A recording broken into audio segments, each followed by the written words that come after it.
तुमचं खूप खूप स्वागत। आज आपण मार्गशीर्ष गुरुवार व्रताची पूजा मांडणे त्यासोबत संपूर्ण साहित्य हे व्रत कसं करावं याबद्दलची परिपूर्ण माहिती तुम्हाला या व्हिडिओतून मिळेल। त्यासाठी व्हिडिओ शेवटपर्यंत नक्की बघा। चॅनलवर नवीन असाल, पहिल्यांदाच तुम्ही माझे व्हिडिओ बघत असाल तर चॅनलला अवश्य सबस्क्राईब करा।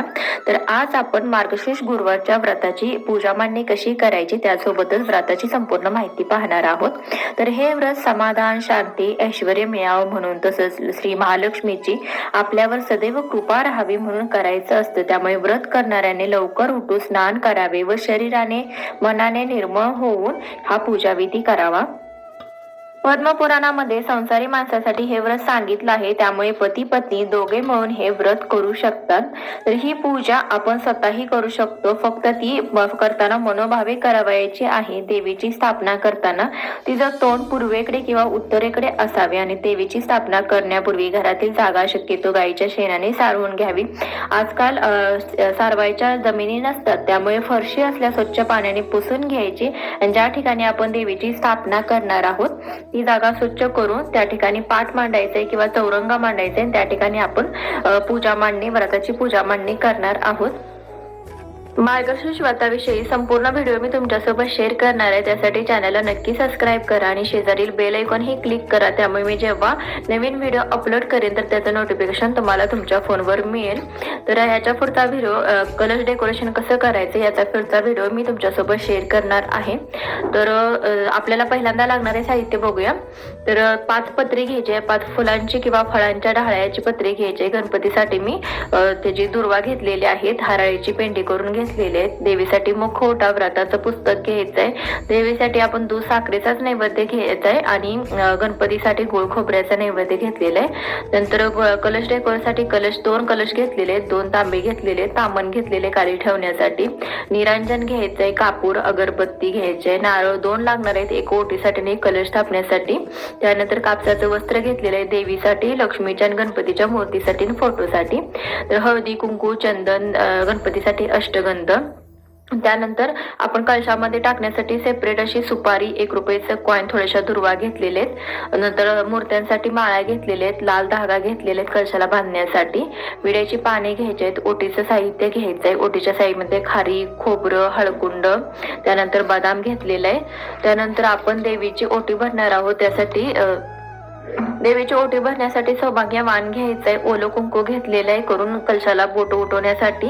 त्यानंतर फुलं घेतलेली आहेत, गणपतीसाठी आपण जास्वंदीचं फुल घेतलेलं आहे। त्यानंतर देवीसाठी आपण गजरा घेतलेला आहे। त्यानंतर कलशात घालण्यासाठी पाणी, त्यानंतर भरपूर अशी तांदूळ घ्यायचे आहेत आपण कलशात घालण्यासाठी आणि रास घालण्यासाठी। तर त्यानंतर ओटी घालण्यासाठी ही तांदूळ लागणार, त्यामुळे जास्तीचे तांदूळ घेतलेले आहेत। ब्लाउज पीस घेतलेले आहे ओटी भरण्यासाठी, 5 फळं घ्यायचे आहे। असं आपले एकत्रित साहित्य आहे। तर समजलं नसेल तर पुढे तुम्हाला व्हिडिओ मध्ये जाणून घ्यायला येईलच। तर आता आपण पूजेला सुरुवात करूया।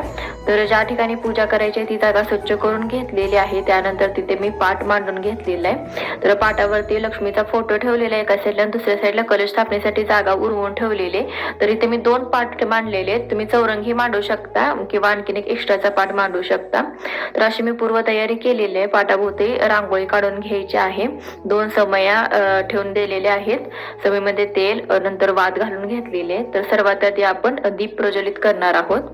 तांदळाची रास घालून घेतलेले आहे, त्यानंतर तांदळाच्या राशीवरती आपण निरांजन ठेवून घेतलेलं आहे। तर निरांजन प्रज्वलित करून घेऊया। त्यासोबतच आपण ज्या समया ठेवलेल्या होत्या त्या समयाही आपण प्रज्वलित करून घेणार आहोत। सर्वात आधी आपण दिव्याची पूजा करणार आहोत, कारण आपण कोणतीही पूजा केली तर ती देवापर्यंत पोहोचवायचं काम हे दिव्याचं असतं, त्यासाठी पहिल्यांदा दिव्याची पूजा करून घ्यायची।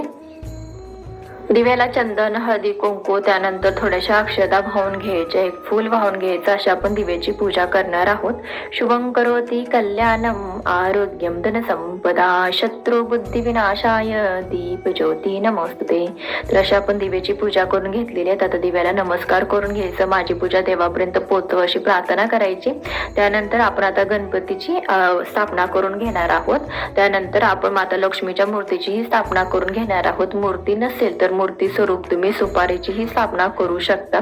तर पहिल्यांदा विड्याचे 2 पाने ठेवलेले आहेत, त्यावरती आपण थोडीशी तांदळाची रास घातलेली आहे. त्यानंतर गणपतीची मूर्ती त्यावरती ठेवलेली आहे. गणपतीच्या मूर्तीला चंदन लावून घेतलेलं आहे. त्यानंतर अष्टगंध लावून घ्यायचा आहे. अशी आपण गणपतीची पूजा करणार आहोत. तर इथं श्री गणेशा झालेला आहे आपल्या पूजेचा. वक्रतुंड महाकाय सूर्यकोटी समप्रभ निर्विघ्नं कुरु मे देवी सर्वकार्येषु सर्वदा. तर गणपतीला हळदी कुंकू त्यानंतर अक्षता वाहून घेतलेल्या आहेत. त्यानंतर माला घालून घेतलेले आहेत. कापसाचं वस्त्र घालून घ्यायचं आहे. नंतर दुर्वा वाहून घ्यायचे आहेत. त्यानंतर आपण जे जास्वंदीचं लाल फूल गणपतीसाठी घेतलेलं होतं ते गणपतीसाठी लाल फूल वाहून घ्यायचंय. अशी आपण गणपतीची पूजा करून घ्यायची आहे. यानंतर आपण माता लक्ष्मीची मूर्ती स्थापित करणार आहोत. यासाठी विड्याची 2 पाने ठेवलेली, त्यावरती तांदळाची रास घालून घ्यायची. आता आपण त्यावरती माता लक्ष्मीची मूर्ती ठेवणार आहोत. तर मूर्ती नसेल तर तुम्ही सुपारीची ही स्थापना करू शकता. आता माता लक्ष्मीला हळदी कुंकू वाहून घ्यायचे आहे. थोड्याशा अक्षता वाहून घ्यायच्या आहेत. माळा घालून घ्यायची. तर माळा घालायची, नंतर कापसाचं वस्त्र हे घालून घ्यायचं. मूर्ती नसेल तर सुपारीची स्थापना करून तुम्ही अशी पूजा करू शकता. किंवा श्रीयंत्र असेल तर श्रीयंत्र ही तुम्ही पूजेमध्ये मांडू शकता. तर अशा पद्धतीने महालक्ष्मीची पूजा करायची आहे. तर महालक्ष्मीची पूजा करत असताना तुम्ही श्री महालक्ष्मी अष्टकच म्हणू शकता किंवा श्री सूक्ताचं पठण करू शकता. दोन्हीही जर जमत नसेल तर ओम ऐं श्रीं महालक्ष्मी नमः या मंत्राचाही तुम्ही उच्चार करू शकता.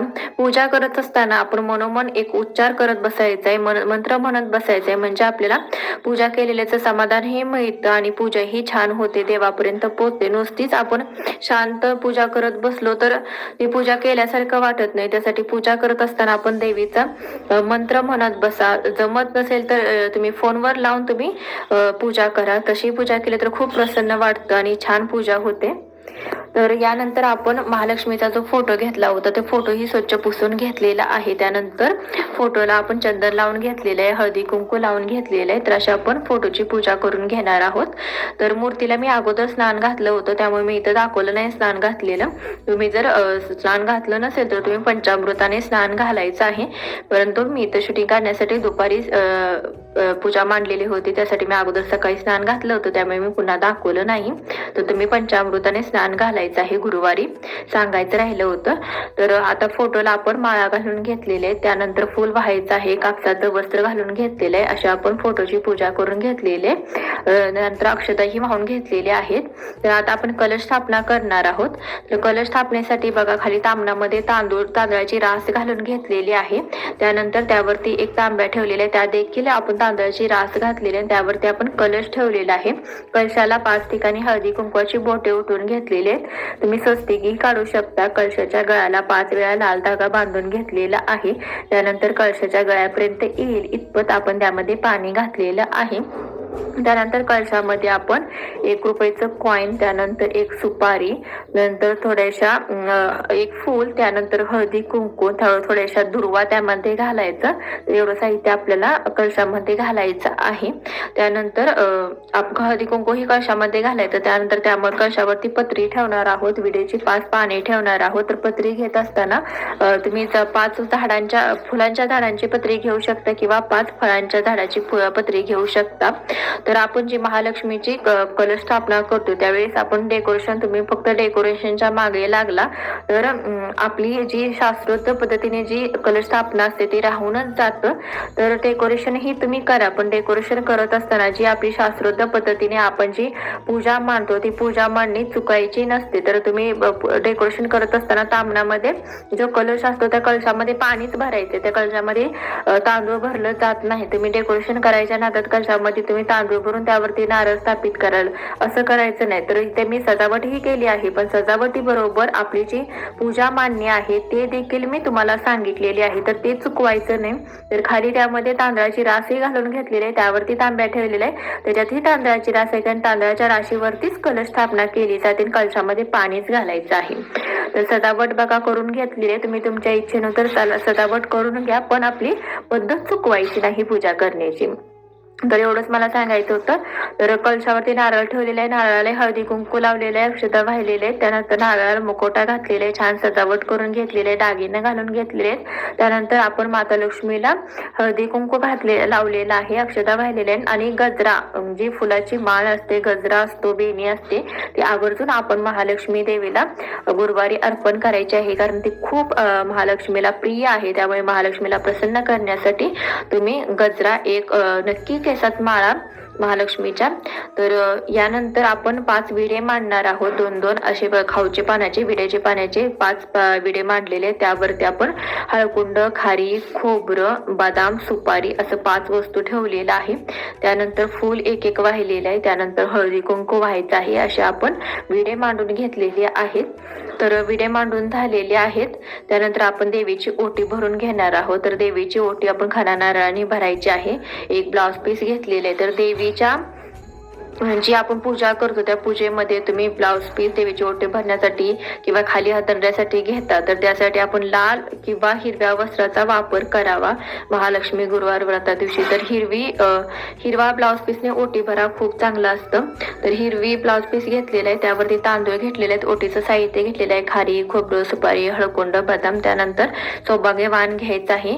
व्हिडिओ दाखवल्याप्रमाणे देवीची ओटी भरायची आहे. नारळ ठेवलेला आहे, नारळावरती हळदी कुंकू फूल वाहिलेलं आहे. आपण देवीची ओटी भरलेली आहे. त्यानंतर आपण जे देवीचं व्रत कथेचं पुस्तक असतं त्या पुस्तकाची ही विधिवत पूजा करायची असते आजच्या दिवशी. तर माझ्याकडे मागच्या वर्षीचं पुस्तक होतं, त्यालाच मी हळदी कुंकू वाहिलेला आहे, अक्षता वाहिलेले, फूल वाहिलेले, असं आपण देवीची पुस्तकाची पूजा केलेली आहे.